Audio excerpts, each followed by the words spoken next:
दोस्तों, भागवत पुराण 10वां स्कंद अध्याय 66 से 70। अध्याय 66 पौंड्रक आदि का वध। श्री शुक ने कहा, जब बलराम नंद के अधीन व्रज में चले गए, तब करुष नामक देश के राजा ने अज्ञान से पूर्ण होकर कृष्ण के पास दूत भेजकर घोषणा की कि मैं असली वासुदेव हूँ। आप ही यशस्वी भगवान वासुदेव हैं, जो जगत के शासक और रक्षक हैं, तथा जिन्होंने संसार की रक्षा के लिए अवतार लिया है। मूर्ख लोगों की इस प्रकार चापलूसी करके उन्हें सचमुच विश्वास हो गया कि वे ही अविनाशी भगवान हैं। और उस मंद बुद्धि ने कृष्ण की वास्तविक महानता से अनभिज्ञ होने के कारण द्वारका में भगवान कृष्ण के पास एक रहस्यमय मार्ग का दूत भेजा। जिस प्रकार एक अज्ञानी बालक को अन्य समान रूप से अज्ञानी बालकों द्वारा खेल खेल में राजा बना दिया जाता है, उनका दूत द्वारका पहुंचा और अपने राजा का निम्नलिखित संदेश सर्वशक्तिमान कमल नयन कृष्ण को सुनाया, जब वे राजसभा में उपस्थित थे। मैं ही एकमात्र वासुदेव हूँ, जो सभी प्राणियों पर दया करने के लिए पृथ्वी पर अवतार के रूप में अवतरित हुआ हूँ। कोई दूसरा वासुदेव नहीं है, इसलिए आप अपनी झूठी उपाधि त्याग दें। हे सात्वत, तूने अपनी मूर्खता के कारण हमारे जो भी प्रतीक चिन्ह जैसे कौस्तुभ, वनमाला, शंख, चक्र आदि धारण किए हैं, उन्हें त्याग कर मेरी शरण में आ जा। यदि नहीं तो मुझसे युद्ध कर। श्री शुक ने कहा। उस तुच्छ बुद्धि वाले राजा पौंड्रक की यह शेखी सुनकर उग्रसेन और सभा के अन्य सदस्य जोर जोर से हंसने लगे। विनोदपूर्ण विनोद के पश्चात महिमावान भगवान ने उसी दूत के द्वारा उत्तर दिया कि हे मूर्ख, मैं अपने प्रतीक चिन्ह जैसे चक्र, गदा आदि तेरे ऊपर फेंक दूंगा। तेरे प्रतीक चिन्ह और ध्वजाएं जिनके बल पर तू इतना बड़ाई करता है, अथवा तेरे सुदर्शन आदि कृत्रिम प्रतीक चिन्ह जिनके बल पर तू बड़ाई करता है, उनको भी मैं तुझसे दूर कर दूंगा। मेरे अधीन रहने की मांग के संबंध में ये तुम ही हो जो अपना मुंह बंद करके कुत्तों का शिकार बनोगे। तुम युद्ध के मैदान में पतंगों, गिद्धों और अन्य शिकारी पक्षियों से घिरे हुए मृत पड़े रहोगे, मूर्ख। दूत ने उस कठोर निंदा को अपने स्वामी को विस्तार पूर्वक सुनाया।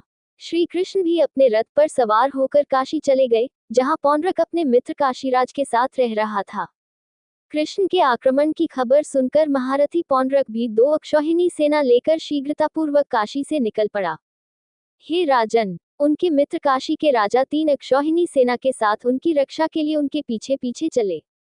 हरि ने पौंड्रक से पूछा, जो पौंड्रक पांचजन्य शंख, नंदक तलवार, कौमोद की गदा, शौंग धनुष धारण किए हुए था, वक्षस्थल पर श्रीवत्स चिन्ह था, वह कृत्रिम कौस्तुभ मणि पहने हुए था और वनमाला से सुशोभित था। वह पीले रेशम के 2 वस्त्र पहने हुए था और उसके रथ पर गरुड़ का चिन्ह था। वह अमूल्य मुकुट और बहुमूल्य आभूषणों से सुशोभित था और उसने मगरमच्छ के आकार की 2 चमकीली कुंडलियां पहन रखी थीं। रंगमंच पर अभिनेता की तरह अपने ही समान कृत्रिम वेश धारण किए हुए उन्हें रथ पर बैठे देखकर भगवान हरि जोर से हंसने लगे। काशीराज के धनुर्धरों की सेना ने, जो शक्तिशाली धनुषों से सुसज्जित थी, क्षण भर में ही कृष्ण को बाणों से ढक दिया, जैसे वर्षा के बादल पर्वत को जल से ढक देते हैं। उनमें से कुछ हाथी पर, कुछ घोड़ों पर तथा कुछ रथों पर आरूढ़ होकर सभी युद्धभूमि की ओर आगे बढ़े। शत्रुओं ने निर्दयतापूर्वक श्रीहरि पर भालों, गदाओं, लोहे की सलाखों, बर्छियों, रिष्ठियों, दोधारी तलवारों, विभिन्न प्रकार के भालों जैसे तोमर, तलवारों और बाणों से हमला किया। काशी के राजा का एक मित्र दूसरा राजा भी 3 अक्षौहिणी सेना लेकर उस युद्ध में उसकी सहायता के लिए आया। जिस प्रकार युग के अंत में प्रज्वलित होने वाली ब्रह्मांडीय अग्नि समस्त प्राणियों को भस्म कर देती है, उसी प्रकार श्री कृष्ण ने अपनी गदा, तलवार, चक्र तथा बाणों से पौंड्रक तथा काशीराज की हाथी सेना, घुड़सवार सेना, रथ तथा पैदल सैनिकों वाली सेनाओं को पूरी तरह नष्ट कर दिया। उस युद्धस्थल में रथ, घोड़े, हाथी, पैदल सैनिक, गधे और ऊंट के अंग बिखरे पड़े थे, जो उसके चक्र से कटकर अलग हो गए थे। वह युद्धस्थल रुद्र के भयंकर नृत्यस्थल के समान चमक रहा था और केवल वीरों को ही आनंदित कर रहा था। शूरवंशी कृष्ण ने व्यंग्यपूर्वक पौंड्रक से कहा, हे पौंड्रक, तुमने अपने दूत के माध्यम से मुझसे जो भी अस्त्र शस्त्र समर्पित करने को कहा था, मैं अब उन सभी को तुम पर छोड़ता हूँ। हे अज्ञानी, मैं तुझे अपनी उपाधि से वंचित कर दूंगा, जिसे तूने गलत ढंग से धारण किया है। और यदि मैं तुझसे युद्ध करना न चाहूं, तो मैं आज तुझे अपना रक्षक मानता। पौंड्रक के दूत द्वारा भेजे गए संदेश के संदर्भ में इस व्यंग्यपूर्ण उत्तर के साथ उन्होंने अपने तीखे बाणों से पौंड्रक के रथ को नष्ट कर दिया। और जिस प्रकार इंद्र पर्वत की चोटियों या पंखों को काट डालते हैं, उसी प्रकार उन्होंने अपने चक्र से पौंड्रक का सिर काट डाला। इसी प्रकार उन्होंने अपने बाणों से काशीराज का सिर धड़ से अलग कर दिया और उसे काशी नगरी में इस प्रकार गिरा दिया जैसे कमल की कली हवा के साथ उड़कर आ जाती है।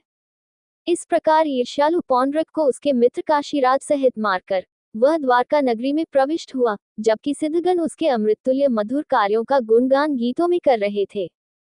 हरि के निरंतर चिंतन के कारण पौंड्रक के सभी कर्म बंधन पूरी तरह नष्ट हो गए। चूंकि वह हमेशा हरि जैसा रूप धारण करता था, इसलिए वह हरि से एक हो गया। महल के द्वार पर कुंडलों से सुसज्जित सिर गिरा देखकर लोग असमंजस में पड़ गए कि यह क्या है और किसका सिर है। जब उन्हें पता चला कि यह उनके अपने राजा का सिर था, तो रानियों, राजकुमारों, रिश्तेदारों और काशी के नागरिकों ने जोर से विलाप किया, हाय, हम बर्बाद हो गए। हे राजा, हे प्यारे प्रभु, हे प्रभु। उनके युवराज सुदक्षिण ने अपने पिता का अंतिम संस्कार किया। उन्होंने निश्चय किया, मैं अपने पिता के हत्यारे को मारकर उनका ऋण चुकाऊंगा। सुदक्षिण ने अपने कुल पुरोहित के साथ गहन ध्यान के साथ भगवान शिव को प्रसन्न किया। अविमुक्तका या काशी के पवित्र स्थान पर भगवान शिव उससे प्रसन्न हुए और उसे उसकी पसंद का वर प्रदान किया। उसने अपना सबसे वांछित वरदान मांगा, अर्थात अपने पिता के हत्यारे को मारने का साधन। भगवान शिव ने सलाह दी, तुम्हें दक्षिणाग्नि, जिसे ऋत्विज भी कहा जाता है, नामक अग्नि की पूजा काले जादू में महारत हासिल करने के लिए बताई गई विधि के अनुसार ब्राह्मणों की मदद से करनी चाहिए। प्रमथों, भूतों से घिरी वह अग्नि तुम्हारे उद्देश्य को पूरा करेगी, जैसे किसी उद्देश्य के लिए नियुक्त कुल पुरोहित ऋत्विज तुम्हारा उद्देश्य पूरा करेगा, बशर्ते इसका इस्तेमाल ऐसे व्यक्ति के खिलाफ किया जाए जो ब्राह्मणों से दुश्मनी रखता हो और जिससे ब्राह्मण घृणा करते हों। इसका तात्पर्य ये चेतावनी है कि इसका इस्तेमाल कृष्ण जैसे ब्राह्मणों के मित्र के खिलाफ न किया जाए। निर्धारित व्रतों का कठोरता से पालन करते हुए सुदक्षिणा ने शिव के निर्देशों का पालन किया, दक्षिणाग्नि के दुष्ट पहलू का आह्वान करने के लिए, और इसे कृष्ण के विरुद्ध निर्देशित किया। जैसे ही अभिचार प्रयोग काले जादू पर विजय के लिए यज्ञ पूरा हुआ, यज्ञ कुंड से साक्षात अग्निदेव प्रकट हुए, लेकिन अपने अत्यंत भयानक रूप में। उनके बाल, दाढ़ी और मूंछें लाल गर्म तांबे की थीं। उनकी आंखों से अग्नि की लपटें निकल रही थीं। वह बहुत ही भयानक रूप में था। उसके बड़े बड़े उभरे हुए दांत और डंडे जैसी लंबी भौहें थीं। वह अपने मुंह के सिरे चाट रहा था। वह नंगा था और एक त्रिशूल लहरा रहा था जिससे आग की लपटें निकल रही थीं। वह राक्षसों से घिरा हुआ, सभी दिशाओं को जलाता हुआ, ताड़ वृक्ष के समान ऊंचे पैरों से पृथ्वी को हिलाता हुआ द्वारका की ओर दौड़ा। उस अभिचार अग्नि को अपनी ओर आते देख द्वारका के सारे निवासी वन की आग के निकट आने पर जंगली पशुओं की तरह भयभीत हो गए। जब महिमावान भगवान सभा भवन में पासा खेल रहे थे, तो वे भयभीत होकर उनके पास दौड़े और प्रार्थना की, हे तीनों लोकों के स्वामी, हमारी रक्षा कीजिए, उस अग्नि से हमारी रक्षा कीजिए जो नगर को जला रही है। उस लोक विपत्ति की बात सुनकर तथा उनके घबराने का कारण देखकर भक्तों के आश्रय स्वरूप भगवान ने जोर से हंसकर उन्हें आश्वासन दिया कि डरो मत, मैं तुम्हारा उद्धार करूंगा। सर्वशक्तिमान भगवान, जो समस्त प्राणियों के भीतर तथा बाहर घटने वाली घटनाओं के साक्षी हैं, ने ये जान लिया कि यह भगवान शिव की क्रिया दुष्ट शक्ति का स्त्री रूप है, अतः उन्होंने अपने पास स्थित सुदर्शन चक्र को उसे नष्ट करने की आज्ञा दी। भगवान कृष्ण द्वारा छोड़ा गया सुदर्शन चक्र लाखों सूर्यों संयुक्त के समान चमकीला था। ये ब्रह्मांड को नष्ट करने वाली युग के अंत में ब्रह्मांडीय अग्नि की तरह प्रज्वलित हो रहा था। यह अपनी तेजस्विता को सभी दिशाओं, स्वर्ग और पृथ्वी में फैला रहा था। इसने तुरंत ही उस अभिचार अग्नि को बुझा दिया। भगवान कृष्ण के सुदर्शन के बल से प्रतिकारित होकर कृत्या नामक अभिचार अग्नि का सारा बल दब गया और वह कुंद हो गई। मानो उसके चेहरे पर तमाचा मारा गया हो। वह वापस लौटी, वाराणसी के पास पहुंची और सुदक्षिणा तथा उसके कुल पुरोहितों को जला डाला, जो कृत्या का निर्देशन कर रहे थे। इसके तुरंत बाद भगवान विष्णु का चक्र वाराणसी नगरी में प्रवेश कर गया और उसे उसके ऊंचे बुर्जों, सभा भवनों, प्रासादों, बाजारों, मीनारों, बाढ़ों, कोषागारों, मेहराबों, हाथियों, घोड़ों, रथों, भोजन कक्षों और रसोई घरों सहित भस्म कर दिया और पुनः द्वारका में लौटकर उन कृष्ण के पास खड़ा हो गया, जो सब कुछ खेल खेल में करते हैं। जो प्राणी इस महाप्रभु की कथा को ध्यानपूर्वक सुनता है अथवा दूसरों को सुनाता है, वह समस्त पापों से मुक्त हो जाता है। वे दोनों कथावाचक और श्रोता ब्रह्महत्या जैसे जघन्य पापों सहित सभी पापों से स्वयं को मुक्त कर लेते हैं और जब वे अपना शरीर त्याग देते हैं, तो वे भगवान विष्णु के स्वर्ग को चले जाते हैं। अध्याय 67। बलराम ने द्विविद्या का वध किया। राजा परीक्षित ने कहा, मैं अनंत अपरिमित शक्ति और चमत्कारी कार्यों के स्वामी बलराम के अद्भुत कार्यों के बारे में फिर से सुनना चाहता हूँ। कृपया बताएं कि उन्होंने और कौन से अद्भुत कार्य किए। श्री शुक ने कहा, नरकासुर का मित्र द्विविद नामक एक वानर था। वह सुग्रीव का सलाहकार था और मैदा का वीर और शक्तिशाली भाई था। अपने मित्र नरका की मृत्यु का बदला लेने के लिए उसने शहरों, गांवों, खानों और चरवाहों के शिविरों में आग लगाकर देश में भारी तबाही मचाई। कभी कभी वे पर्वतों को उखाड़ देते थे और संपूर्ण अनर्थ देश को, जहां अपने मित्र का वध करने वाला हरि रहता था, पूरी तरह से चूर्ण चूर्ण कर देते थे। उसमें 10,000 हाथियों का बल था। कभी कभी वह समुद्र के बीच में खड़ा होकर अपनी भुजाओं से समुद्र के पानी को ऊपर उछालकर ऊंची लहरें पैदा कर देता था और तटीय क्षेत्र को पानी में डुबो देता था। उस दुष्ट ने महान ऋषियों के आश्रमों में बड़े बड़े वृक्षों को तोड़ डाला तथा यज्ञ की अग्नि को मूत्र और मल से अपवित्र कर दिया। जैसे ततैया कीड़े को कैद कर लेती है, उसी प्रकार शरारती बंदर ने पुरुषों और महिलाओं को पहाड़ों की घाटियों और गुफाओं में बंद कर दिया और बड़े बड़े पत्थरों से उनके प्रवेश द्वार को अवरुद्ध कर दिया। इस प्रकार उसने देश में उत्पात मचाया और कुलीन स्त्रियों का भोग किया। एक बार मधुर मनोहर संगीत सुनकर वह रेवतक पर्वत पर गया। वहां उसने यदुदेव बलराम को देखा, जो कमल की माला पहने हुए, अंग अंग से सुशोभित सुंदर युवतियों के बीच खड़े थे। गाते समय वे वारुणी के नशे में चूर थे और उनकी आंखें नशे में डूबी हुई थी। उनका व्यक्तित्व तेजस्वी था और वे इचोर उगलते हाथी के समान दिख रहे थे। दुष्ट बंदर पेड़ों की शाखाओं पर चढ़ गया और पेड़ों को जोर से हिलाकर चहचहाने जैसी आवाज निकाली, जिससे उनका ध्यान उसकी ओर आकर्षित हुआ। वानर की दृष्टता देखकर बलराम की वे चंचल स्वभाव वाली तथा विनोद प्रिय युवतियां जोर जोर से हंसने लगी।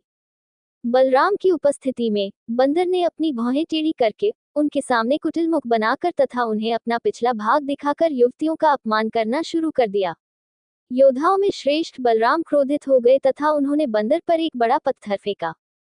किंतु उस धूर्त वानर ने पत्थर को चकमा दे दिया और वृक्षों से झपट्टा मारकर बलराम जी से मदिरा का घड़ा छीन लिया तथा जोर जोर से हंसकर बलराम जी का उपहास किया, जिससे बलराम जी क्रोधित हो गए। दुष्ट वानर ने मदिरा का घड़ा पटक दिया, स्त्रियों के वस्त्र फाड़ डाले, अभिमान से फूलकर बलराम जी का घोर तिरस्कार किया, उन्हें अत्यंत कष्ट पहुंचाया। उसके दुष्टतापूर्ण और अहंकारी व्यवहार को देखकर तथा देश में उसके द्वारा मचाए गए उत्पात को देखकर बलराम जी क्रोधित हो उठे और शत्रु का वध करने के लिए हाथ में मूसल और हल ले लिए। द्विविद भी महान बलवान थे।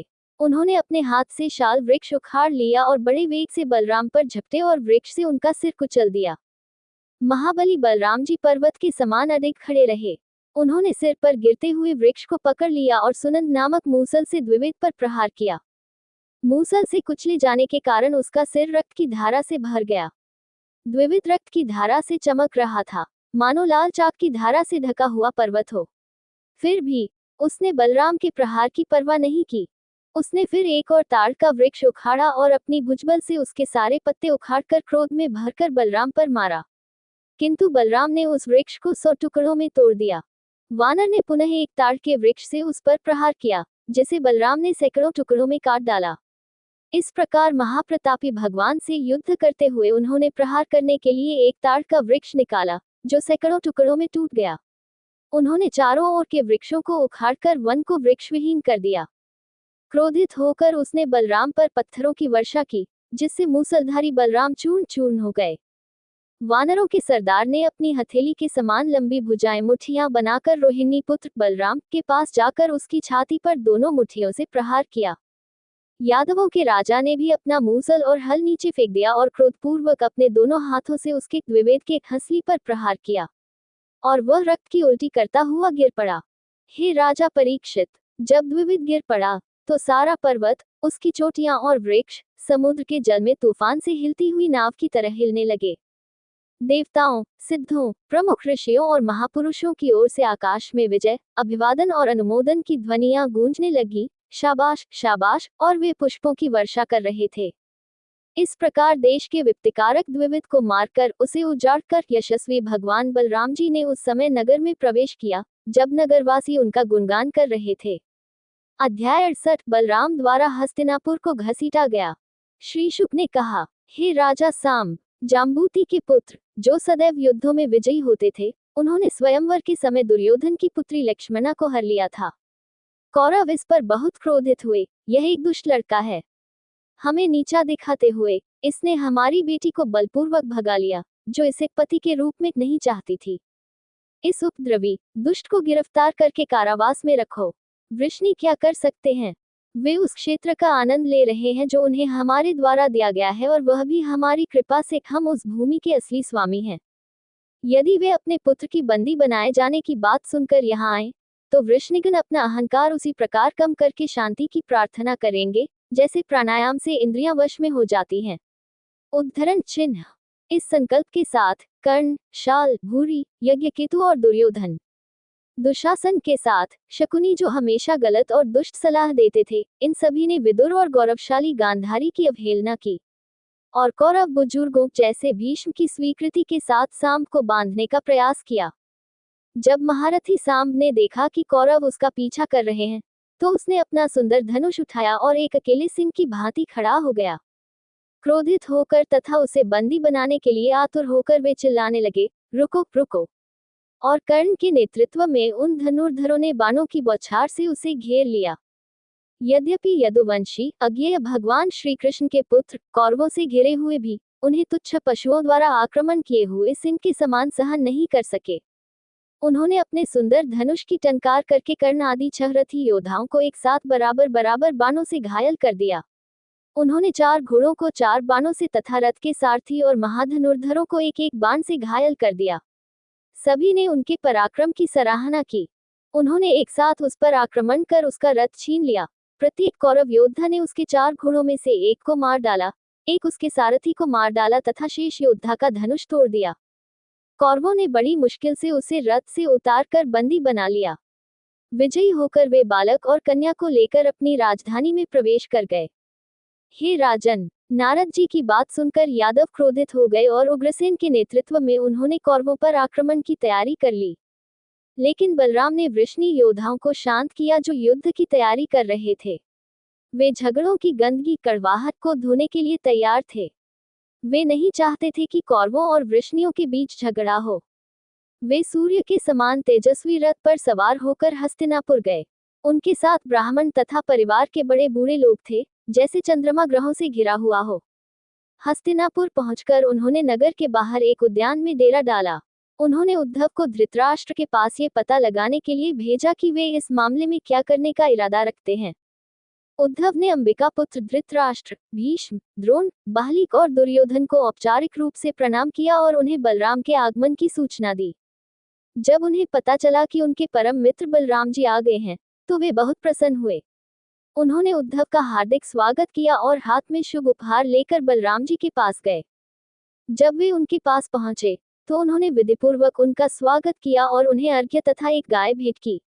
जो लोग उनके पराक्रम को जानते थे, उन्होंने बलराम को सिर झुकाकर प्रणाम किया। ये सुनकर कि उनके संबंधी स्वस्थ हैं तथा उनका कुशल क्षेम पूछ रहे हैं तथा ऐसी मैत्रीपूर्ण बातचीत कर रहे हैं, बलराम जी ने निर्भय होकर कहा, राजाओं के राजा उग्रसेन ने तुम्हें जो आज्ञा दी है, उसे ध्यानपूर्वक सुनो। उनकी आज्ञा का अविलंब पालन करो। हम सुनते हैं कि तुम में से बहुत से लोगों ने अन्यायपूर्वक युद्ध के नियमों के अनुसार मिलकर अकेले ही धर्मयुद्ध के नियमों के अनुसार लड़ने वाले सांब को परास्त कर दिया है और उसे बंदी बना लिया है।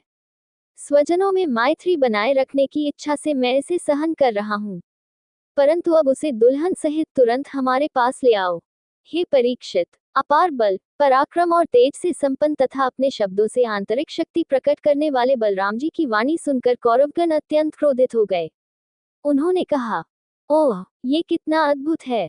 काल की अटल शक्ति के कारण एक जूता मुकुट से सुसज्जित सिर पर चढ़ने की लालसा रखता है। ये वृष्णि हमसे वैवाहिक संबंध से संबंधित है। कुंती के विवाह के माध्यम से हमारे परिवार में हमारे साथ शैया, आसन और भोजन साझा करने के लिए वृष्णि को हमारे समान राजसी दर्जा दिया गया है और उन्हें राज सिंहासन प्रदान किया गया है। ये हमारी कृपा के कारण ही है कि वे चौड़ियां, पंखे, शंख, सफेद छत्र, मुकुट, सिंहासन और पलंग जैसे राजसी चिन्हों का आनंद लेते हैं। अब यदुओं को दिए जाने वाले उन राजचिन्हों की बात बहुत हो गई है, जो अमृत पीने वाले सर्पों की तरह अपने ही दाताओं के विरुद्ध जाते हैं। यदुओं को हम उन चिन्हों से वंचित कर दें जो हमारी कृपा से समृद्ध हुए, अब बेशर्मी से हमें आदेश दे रहे हैं। इंद्र भी ऐसा साहस कैसे कर सकता है कि वह ले जो उसे भीष्म, द्रोण, अर्जुन और अन्य कौरवों ने नहीं दिया। क्या एक मेढ़े की हिम्मत हो सकती है कि वह शेर की मुट्ठी में मौजूद चीज को छू ले जब तक कि वह कृपा करके उसे छोड़ न दे? श्री शुक ने कहा, अपने कुलीन जन्म, उच्च संबंधियों तथा समृद्धि के अत्यधिक गर्व से फूले हुए उन दुष्ट अशिष्ट कौरवों ने बलराम के समक्ष अवर्णनीय बातें कही और वे अपने नगर को लौट गए। कौरवों के दुष्ट आचरण को देखकर तथा उनकी अवर्णनीय निंदा सुनकर बलराम जी क्रोध से भर गए और देखने में भयानक लग रहे थे। जोर से हंसते हुए उन्होंने मन ही मन दोहराया, वास्तव में ये दुष्ट लोग नाना प्रकार के अभिमान से पागल होकर शांति नहीं चाहते। जैसे किसी पशु को वश में करने के लिए डंडे से पीटना ही एकमात्र उपाय है, उसी प्रकार इनको वश में करने के लिए डंडे से पीटना ही एकमात्र उपाय है। उत्तेजित यदुओं और क्रोधित कृष्ण को धीरे धीरे शांत करने के बाद मैं कौरवों के साथ शांति स्थापित करने के इरादे से यहाँ आया हूँ। ये मंदबुद्धि दुष्ट लोग स्वभावतः ही झगड़ालू हैं। इन अहंकारी लोगों ने न केवल मेरा अपमान किया है, बल्कि मेरे लिए अत्यंत अपमानजनक शब्दों का प्रयोग भी किया है। भोज, वृष्णि और अंधक वंश के राजा उग्रसेन उनके लिए प्रभुता संपन्न शासक नहीं है। भगवान कृष्ण, देवी लक्ष्मी के स्वामी, जिनकी आज्ञा का पालन इंद्र और अन्य लोगों के स्वामी करते हैं, जो दिव्य सभा सुधर्मा में निवास करते हैं और जो स्वर्गीय वृक्ष पारिजात को पृथ्वी पर लाकर उसका उपभोग करते हैं, वे उच्च राजसी आसन के अधिकारी नहीं हैं।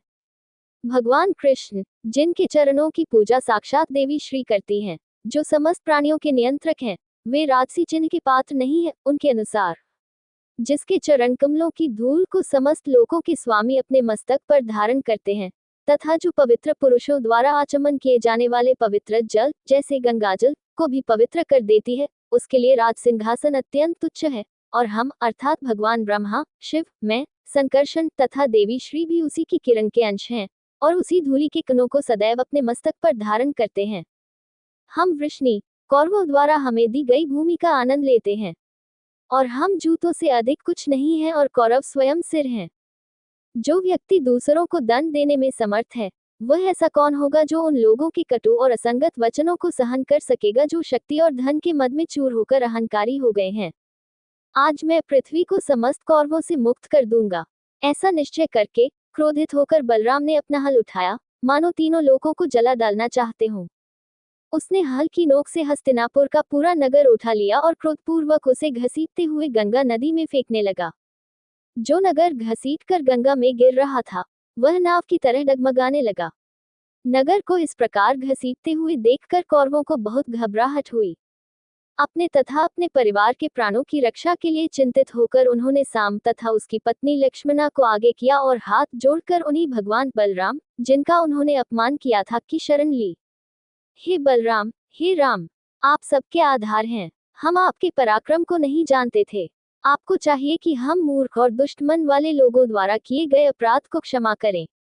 आप सभी के आधार होने के कारण आप स्वयं पुनर्तः स्वतंत्र हैं, लेकिन आप ही ब्रह्मांड की रचना, पालन और संहार के कारण हैं। ये सत्य है कि तीनों लोग आपके खिलौने हैं और आप ही उनके खिलाड़ी हैं।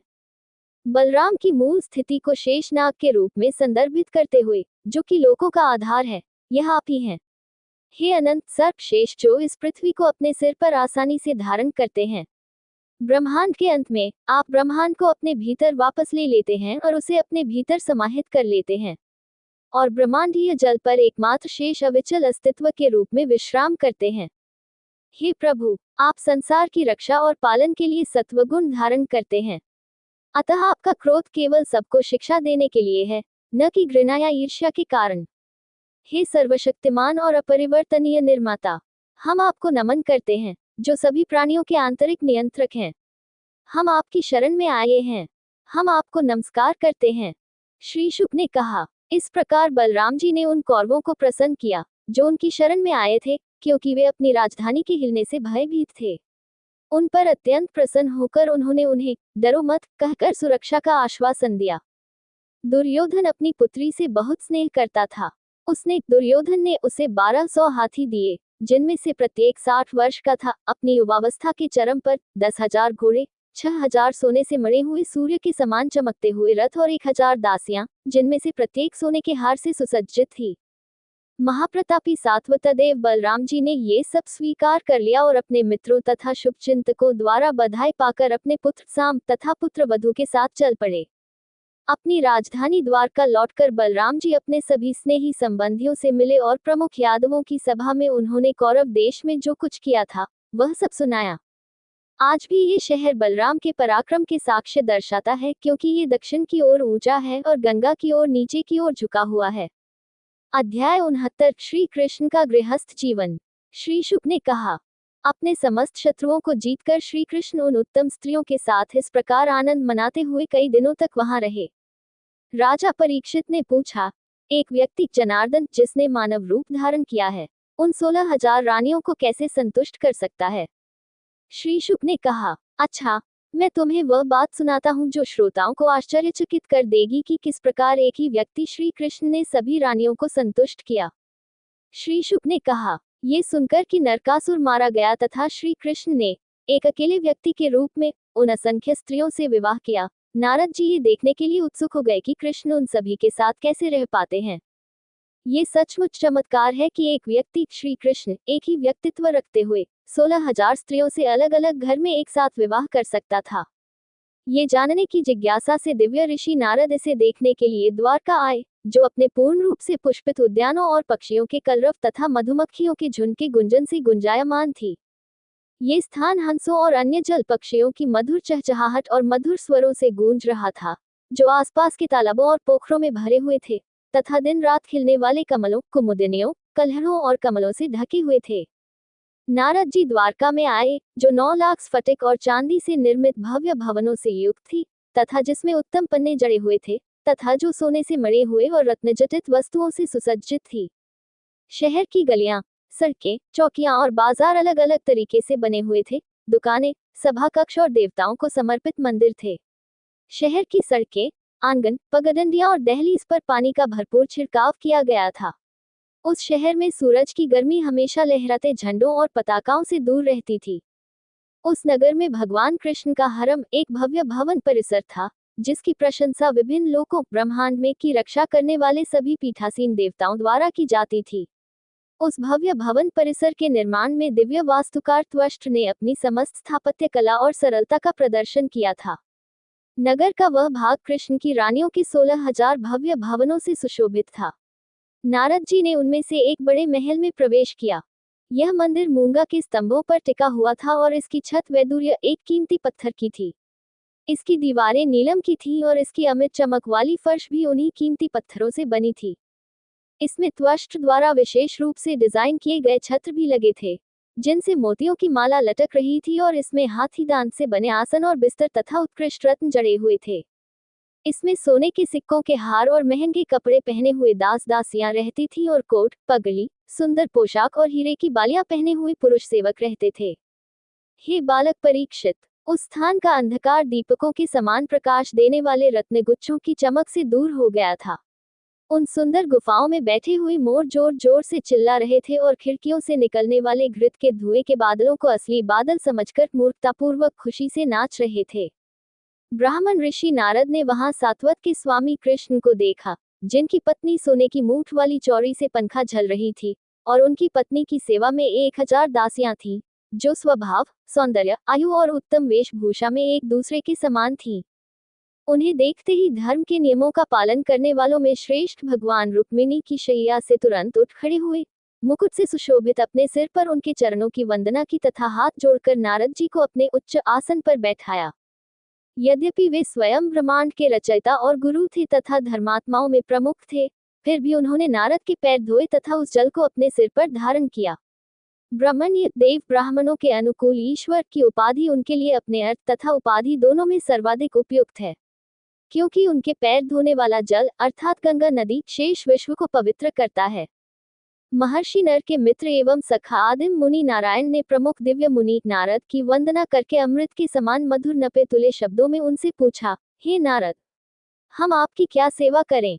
नारद ने कहा, हे सर्वशक्तिमान प्रभु, आप जो समस्त लोगों के रक्षक हैं, उनके लिए यह कोई आश्चर्य की बात नहीं है कि आप सभी लोगों के प्रति मैत्री रखते हैं और दुष्टों को दंडित भी करते हैं। इन दोनों भूमिकाओं में कोई विरोधाभास नहीं है। आप परम आनंद प्रदान करने के साथ साथ संसार के पालन और संरक्षण के लिए अपनी ही मधुर इच्छा से अवतार लेते हैं। हे प्रभु, जो वेदों में सर्वोच्च कहे गए हैं, हम इसे भली भांति जानते हैं। मुझे आपके चरणों के दर्शन का सौभाग्य प्राप्त हुआ है, जो स्वयं मोक्ष की मंगलमयी स्थिति है, जो ब्रह्मा आदि अथाह ज्ञान वाले देवताओं के लिए भी हृदय में ध्यान करने योग्य है, तथा जो संसार रूपी अंधकारमय कुएं में गिरे हुए लोगों को उससे बाहर निकलने का सहारा देते हैं। इस प्रकार मेरा उद्देश्य पूर्ण हो गया है।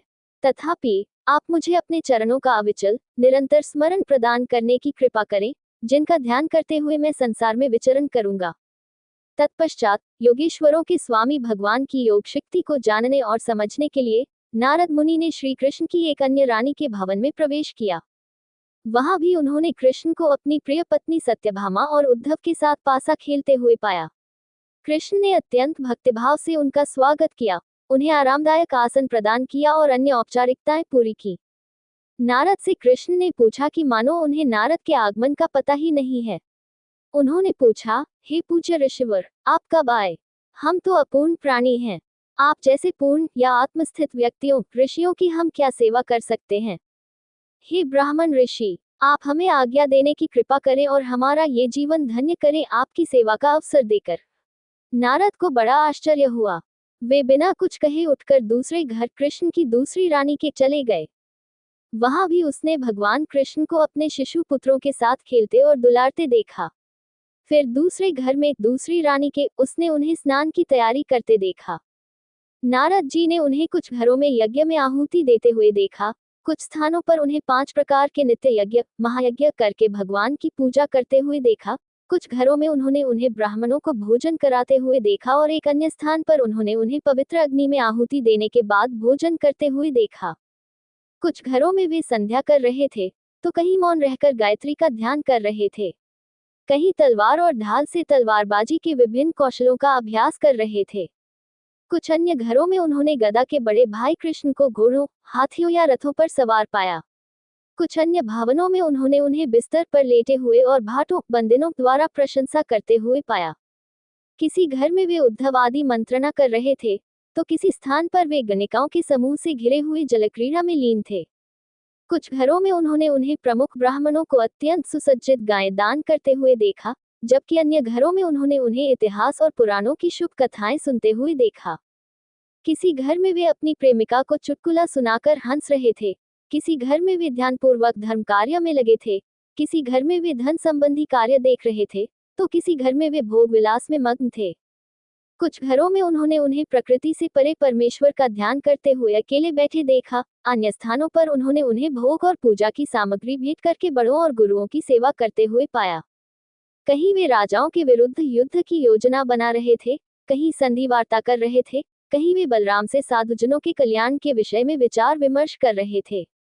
एक स्थान पर उन्होंने उसे अपने पुत्र पुत्रियों का विवाह उनकी आयु के अनुसार तथा उनकी राजकीय स्थिति और राजकीय संपत्ति के अनुरूप वर वधू के साथ करते देखा। बच्चों को विदा करने या घर वापस आने वालों जैसे कन्याओं का अपने पति के घर जाना या लंबे समय से वहां से लौटना का स्वागत करने के समय उत्सव मनाने में योगेश्वर का उत्साह देखकर लोग आश्चर्यचकित हो जाते थे। कभी कभी उन्होंने कृष्ण को सभी देवताओं की पूजा करते हुए देखा, जिसमें वे बड़े बड़े यज्ञ करते थे। कभी कभी वे लोक कल्याण के लिए कुएं खोदते, उपवन बनाते, मंदिर बनाते आदि धर्म के पूर्ण कर्तव्यों का पालन करते देखे गए। कुछ स्थानों पर उसने कृष्ण को सिंधु देश के एक घोड़े पर सवार होकर शिकार का पीछा करते हुए देखा। कभी कभी वह यादव योद्धाओं के साथ शिकार करते हुए बलि के लिए उपयोगी पशुओं का शिकार करता था। कहीं कहीं उन्होंने उसे लोगों की वास्तविक भावनाओं और योजनाओं को समझने के उद्देश्य से अपनी प्रजा, उनके घरों, हरम आदि के बीच गुप्त रूप से घूमते हुए पाया। इस प्रकार कृष्ण की विशाल योग शक्ति का प्रदर्शन देखकर, यद्यपि वे मानव जीवन पद्धति का पालन कर रहे थे, नारद जी ने मुस्कुराते हुए उन्हें संबोधित किया। हे योगेश्वर, आपकी माया मायाओं के स्वामियों के लिए भी समझ से परे है, बल्कि सरलता से समझ में भी नहीं आती। लेकिन आपके चरणों की सेवा से हमारे हृदय आध्यात्मिक प्रकाश से भर जाते हैं, और हम आपकी योग माया को समझ सकते हैं। हे भगवान कृष्ण, मुझे अनुमति देने की कृपा करें। मैं आपकी महिमा से ओतप्रोत होकर समस्त लोकों में भ्रमण करूंगा तथा आपके उन क्रीड़ा कृत्यों का गान करूंगा, जिनसे संसार पवित्र होता है। प्रभु ने उत्तर दिया, हे ब्राह्मण ऋषि, मैं धर्म का प्रवर्तक हूँ। मैं ही इसका आचरण करता हूँ और इसे स्वीकृति देता हूँ। मैं अपने उदाहरण से इसे सिखाने के लिए इस संसार में अवतरित हुआ हूँ। हे बालक, तुम्हें परेशान होने की आवश्यकता नहीं है। श्री शुक ने कहा, ऐसा कहा जाता है कि नारद जी ने एक ही कृष्ण को कृष्ण की सभी रानियों के घरों में उपस्थित गृहस्थों के धार्मिक कर्तव्यों का पालन करते हुए देखा, जिससे गृहस्थ पवित्र हो जाते हैं। समय और तुरंत ही अनंत पराक्रम वाले कृष्ण की योग शक्तियों के विशाल प्रदर्शन को देखकर जो ऋषि पहले से ही इसके प्रति जिज्ञासु थे, उन्हें महान आश्चर्य हुआ। नारद जी, जिनकी विधिवत पूजा भगवान श्री कृष्ण ने की थी, तथा जिन्होंने मानव जीवन के 3 उद्देश्यों धर्म, अर्थ और काम में अपनी आस्था प्रकट की थी, उनसे बहुत प्रसन्न हुए और निरंतर उन्हीं का चिंतन करते हुए वे अपने मार्ग पर चले गए। हे राजन, इस प्रकार मनुष्य रूप में आचरण करते हुए भगवान कृष्ण ने संपूर्ण जगत की समृद्धि के लिए विभिन्न रूप धारण किए। 16,000 सुंदर युवतियों द्वारा उनकी लज्जापूर्ण स्नेहमयी दृष्टि तथा मुस्कान से पूजित होकर उन्होंने अपना जीवन द्वारका में आनंद पूर्वक व्यतीत किया। जो मनुष्य हरि के उन कार्यों का गान करता है, सुनता है या प्रशंसा व्यक्त करता है, जिन्हें करना अन्य लोगों के लिए असंभव है, किंतु जिन्हें सृष्टि की उत्पत्ति, पालन और संहार के कारण हरि ने किया है, उसमें भगवान के प्रति भक्ति उत्पन्न होती है, जो उसे परम सुख की प्राप्ति कराती है। अध्याय 70 जरासंध के बंदी राजाओं का प्रतिनिधिमंडल। श्री शुक ने कहा, अब जब दिन निकला तो माधव की रानियां, जो अपने भगवान की भुजाओं को अपने गले में डालकर सो रही थी, भोर में बांग देने वाले मुर्गों को कोसने लगी, क्योंकि वे उनसे अपने संभावित वियोग के कारण अत्यधिक चिंतित थीं। मंदार के वृक्षों में बहती हुई पवन की ध्वनि से नींद से जागकर, जबकि काली मधुमक्खियां मधुर गुनगुना रही थी, पक्षी श्री कृष्ण को जगाने के लिए भाटों की तरह गाने और चहचहाने लगे। अपने प्रेमी की बाहों में लिपटी हुई रुक्मिणी भी उसके आलिंगन से अलग होने के भय से उस अत्यंत शुभ काल, जिसे ब्रह्म मुहूर्त कहा जाता है, को सहन नहीं कर सकी। श्री कृष्ण ब्रह्म काल में सूर्योदय से 2 घंटे पहले उठकर हाथ पैर धोते थे और कुल्ला करते थे। 3 चम्मच जल आचमन के रूप में पीकर शांत मन से उस आत्मा का ध्यान करते थे जो अंधकार अर्थात प्रकृति से परे है। वे आत्मा का चिंतन करते थे, जिसे ब्रह्म भी कहा जाता है, जो बिना किसी सीमा उपाधि के एक है, स्वयं प्रकाशमान, अपरिवर्तनीय है, जो स्वयं में स्थित होने के कारण अविद्या के दोष से सदा मुक्त है, जिसका अस्तित्व और प्रकृति की आनंदमयता उसकी अपनी शक्तियों द्वारा प्रकट होती है, जो ब्रह्मांड की रचना, पालन और विनाश करती है। ध्यान के पश्चात उन्होंने शास्त्रोक्त विधि से स्वच्छ जल से स्नान किया। 2 वस्त्र पहनकर उन्होंने संध्या तथा अन्य विधियां संपन्न की। तत्पश्चात श्रेष्ठतम साधुओं ने यज्ञ में आहुति दी तथा मन ही मन गायत्री मंत्र का जाप किया।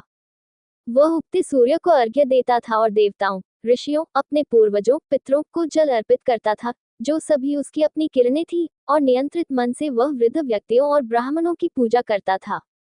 वह प्रतिदिन आभूषणों से सुसज्जित रेशमी वस्त्र, मृगचर्म कृष्ण जी और तिलों से युक्त ब्राह्मणों को 13,084 गोये देता था।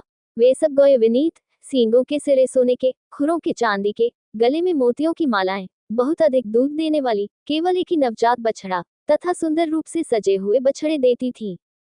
वह गायों, ब्राह्मणों, वृद्धों, गुरुजनों तथा सभी प्राणियों, जो उनके ही स्वरूप थे, का आदर करते थे तथा शुभ वस्तुओं, जैसे कि शहरी रंग की गाय आदि को स्पर्श करते थे।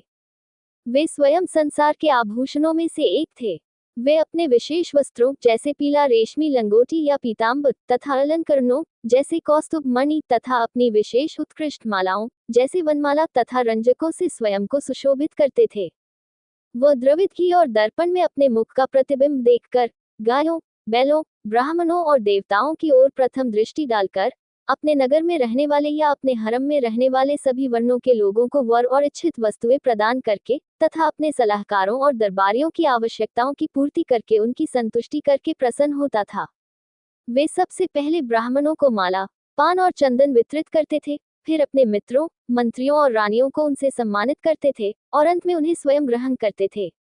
उस समय सारथी अपना अत्यंत अद्भुत रथ, जो सुग्रीव तथा अन्य घोड़ों से खींचा जाता था, ले आता था और उसे प्रणाम करके उसके सामने खड़ा हो जाता था। तत्पश्चात वे सारथी का हाथ पकड़कर सात्यकी और उद्धव के साथ रथ पर इस प्रकार चढ़े, जैसे सूर्य पूर्व पर्वत पर चढ़ रहा हो। हरम की स्त्रियों की लज्जापूर्ण और स्नेहपूर्ण दृष्टि से देखकर और उनकी अनिच्छा से अनुमति मिलने पर वह अपनी मोहक मुस्कान से उनके दिलों को मोह लेता। हे राजा परीक्षित, तत्पश्चात वे समस्त वृष्णियों से घिरे हुए सुधर्मा नामक सभा भवन में प्रवेश करेंगे, जिसके निवासी मानव जीवन में होने वाले 6 तरंगों अर्थात परिवर्तनों अर्थात भूख, प्यास, शोक, मोह, बुढ़ापा और मृत्यु के अधीन नहीं हैं। वहां एक उत्तम ऊंचे सिंहासन पर बैठे हुए सर्वशक्तिमान भगवान अपनी प्रभा से समस्त दिशाओं को प्रकाशित करते हुए चमक रहे थे। सिंह के समान श्रेष्ठ यदुओं से घिरे हुए यदुश्रेष्ठ कृष्ण नक्षत्रों और नक्षत्रों के मध्य चंद्रमा के समान दिख रहे थे। हे राजन, वहां पर राजविदूषक नाना प्रकार के मनोरंजन करके भगवान की सेवा करते थे। नर्तक महापुरुष अपने अपने पुरुषोचित नृत्यों से तथा नर्तकियां भी अपने अपने विशेष अभिनयों से भगवान की सेवा करती थीं। भाट, सूत, मागध और बंदिन तब्र, वीणा, डफ, बांसुरी, झांझ और शंख बजाते हुए नृत्य करते, गाते और उनकी स्तुति करते थे। वहां कुछ ब्राह्मण बैठे थे जो वेदों की व्याख्या में पारंगत थे। उन्होंने वैदिक ऋचाओं की व्याख्या की और साथ ही पवित्र महिमा वाले प्राचीन राजाओं की कहानियां भी सुनाई। वहां एक अजनबी आया, जिसे पहले कभी नहीं देखा गया था। प्रभु की अनुमति से द्वार पर पहरेदारों ने उसे अपने सामने बुलाया। उसने भगवान कृष्ण को प्रणाम करके हाथ जोड़कर उनसे जरासंध द्वारा बंदी बनाए गए राजाओं की दयनीय स्थिति कह सुनाई। जिन 20,000 राजाओं ने जरासंध की प्रभुता को उसके समस्त दिशाओं पर विजय के समय विनम्रतापूर्वक स्वीकार नहीं किया था, उन्हें बलपूर्वक बंदी बना लिया गया था और वे गिरिव्रज आधुनिक बिहार में राजगीर में कैद हैं। बंदी राजाओं का संदेश। हे कृष्ण, आप भक्तों के मन को आकर्षित करने वाले और अज्ञेय स्वभाव वाले हैं। आप उन लोगों के भय का नाश करने वाले हैं जो आपकी शरण में आते हैं। हम लोग मंद बुद्धि हैं और संसार से प्राणघातक रूप से डरते हैं। हम आपकी शरण चाहते हैं। हम उस सर्वशक्तिशाली, सदा जागते रहने वाले काल पुरुष को नमस्कार करते हैं, जो इस संसार की दीर्घायु की इच्छा को अचानक ही समाप्त कर देते हैं, जबकि यह संसार निश्चित कर्मों में लिप्त रहता है तथा आपकी बताई हुई पूजा भक्ति आदि शुभ कर्मों के प्रति असावधान और प्रमादशील रहता है। हे प्रभु, आप ब्रह्मांड के नियंत्रक हैं। आपने धर्मात्माओं की रक्षा तथा दुष्टों के दंड और विनाश के लिए अपनी एक किरण अर्थात बलराम द्वारा इस संसार में अवतार लिया है।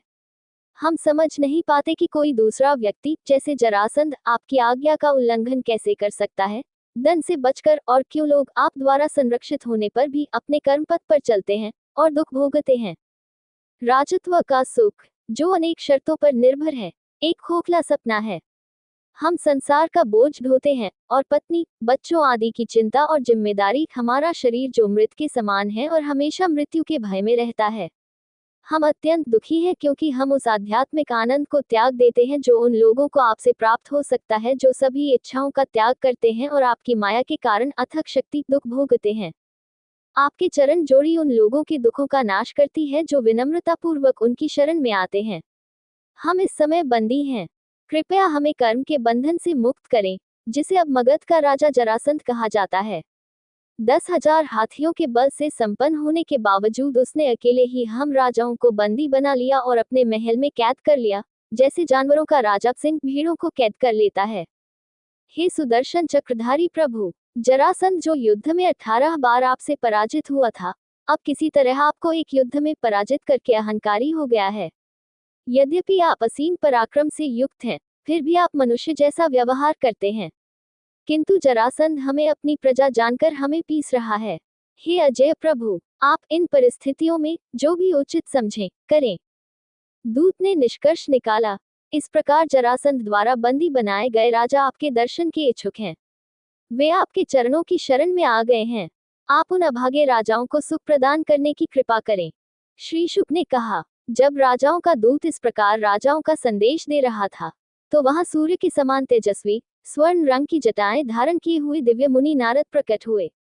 नारद जी अपने प्रियतम कृष्ण के अवतारों और लीलाओं का गान करते हुए अंदर आए, जिससे कृष्ण, उनके अनुयायी और संसार मानो मधुर संगीत से पिघल गए और उन्हें अत्यंत आनंद से भर दिया। नारद जी आए मधुर वाणी और भावों में भगवान कृष्ण के मनोहर लीलाओं और अवतार का गुणगान करते हुए, पापों के ढेर को नष्ट करने वाले और जगत को परमानंद से परिपूर्ण करने वाले। उसे देखकर लोकों के शासक, यशस्वी भगवान कृष्ण अपने आसन से उठे और सभा के सदस्यों तथा अपने अनुयायियों सहित बड़ी प्रसन्नता से उसे सिर झुकाकर प्रणाम किया। विधिपूर्वक उनका पूजन करके, उन्हें सुखपूर्वक बैठाकर, मधुर वचनों से उनसे बातें की तथा अपनी भक्ति और निष्कपटता से मुनि को प्रसन्न किया। उन्होंने पूछा, क्या आप तीनों लोग भय से मुक्त हो गए हैं? ये हमारे लिए बहुत बड़ा लाभ है कि आपकी पूजा सभी लोगों में व्याप्त है, क्योंकि इससे हम ये जान पाते हैं कि संसार में क्या चल रहा है। निस्संदेह भगवान की समस्त सृष्टि में कोई भी बात आपसे अज्ञात नहीं है।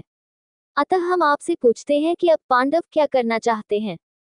नारद ने उत्तर दिया, हे सर्वव्यापी सर्वशक्तिमान प्रभु, मैंने आपकी अनेक मायाओं को देखा है, जो अज्ञेय तथा दुर्बोध हैं, तथा जो ब्रह्मांड के रचयिता महान जादूगर ब्रह्मा को भी मोह में डाल देती हैं। हे पूर्ण, आप अपनी शक्तियों से समस्त प्राणियों में निवास करते हैं, फिर भी आप अपनी महिमा के साथ उसी प्रकार रहते हैं जैसे लकड़ी के लट्ठों में अग्नि छिपी रहती है। यद्यपि आप सर्वज्ञ हैं, फिर भी आप मनुष्य की भांति अज्ञान धारण करते हैं। अतः आपके प्रश्न से मुझे कोई आश्चर्य नहीं हो रहा है। आप जो करने का इरादा रखते हैं, उसे कौन पूरी तरह से जानने में सक्षम है, क्योंकि आप अपनी माया शक्ति से इस ब्रह्मांड का निर्माण और विनाश करते हैं। आपकी माया के कारण ही ब्रह्मांड अस्तित्व में प्रतीत होता है, हालांकि यह असत्य है। मैं आपको नमन करता हूँ, जो सार रूप से बाकी सभी चीजों से अलग हैं और इस प्रकार समझ से परे हैं। हे प्रभु, मैं आपकी शरण में आता हूँ, क्योंकि आपने क्रीड़ापूर्वक विभिन्न अवतार धारण करके अपनी महिमा का प्रकाश दीप जलाया है। ये प्रकाश उन जीवों के लिए है जो संसार के चक्र में भटकते रहते हैं और शरीर के बंधन से मुक्ति का मार्ग नहीं जानते, जो समस्त बुराइयों का मूल है।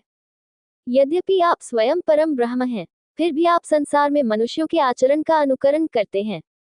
तथापि मैं आपको बताता हूँ कि आपके बुआ के पुत्र तथा आपके भक्त राजा युधिष्ठिर क्या करने की योजना बना रहे हैं। पांडुपुत्र राजा युधिष्ठिर विश्व के प्रभुता संपन्न शासक बनना चाहते हैं, इसलिए वे सभी यज्ञों में श्रेष्ठ राजसूय यज्ञ द्वारा आपकी पूजा करना चाहते हैं। अतः आप उनकी योजना को स्वीकृति प्रदान करने की कृपा करें। देवता, ऋषिगण तथा यशस्वी राजागण अवश्य ही उस महान यज्ञ में आपके दर्शन हेतु उत्सुकतापूर्वक उपस्थित होंगे। हे प्रभु, आपकी कथा सुनने, आपका नाम लेने, आपकी स्तुति करने तथा आप जैसे ब्रह्मस्वरूप का ध्यान करने से चांडाल आदि जाति बहिष्कृत लोग भी पवित्र हो जाते हैं। जो लोग आपको प्रत्यक्ष देखते हैं तथा आपके व्यक्तिगत संपर्क में आते हैं, उनके विषय में क्या कहा जाए। आपकी परम पवित्र महिमा ने छत्र की तरह सभी दिशाओं को घेर लिया है तथा स्वर्ग, पृथ्वी तथा पाताल लोकों में फैल गई है और यह संसार को परम पवित्र बना देती है। हे प्रभु, आपकी उपस्थिति ही संसार के लिए मंगलकारी है।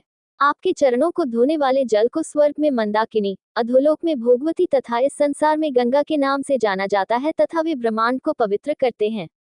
श्री शुक ने कहा, जब कृष्ण के कुल के यादव जरासंध को परास्त करने की महत्वाकांक्षा से प्रेरित होकर नारद के वचनों को स्वीकार करने के मूड में नहीं थे, किंतु उन्होंने जरासंध के विरुद्ध अभियान पर जोर दिया, तो वे ऋत्सुया के पास जाने के बजाय कृष्ण ने मुस्कुराते हुए अपने समर्पित तथा निष्ठावान सेवक उद्धव से कोमल शब्दों में कहा। प्रभु ने कहा, आप हमारी सबसे अच्छी आंख हैं, शुभचिंतक हैं और राजनीतिक विचार विमर्श के मर्म को जानते हैं। इसलिए हमें सलाह दें कि हमें इन परिस्थितियों में क्या करना चाहिए। हम आप पर विश्वास करते हैं और आपकी सलाह का पालन करेंगे। दोस्तों, अगली वीडियो देखने के लिए आप चैनल सब्सक्राइब जरूर करें और लाइक करें और कमेंट करें। जय श्री राधा कृष्ण।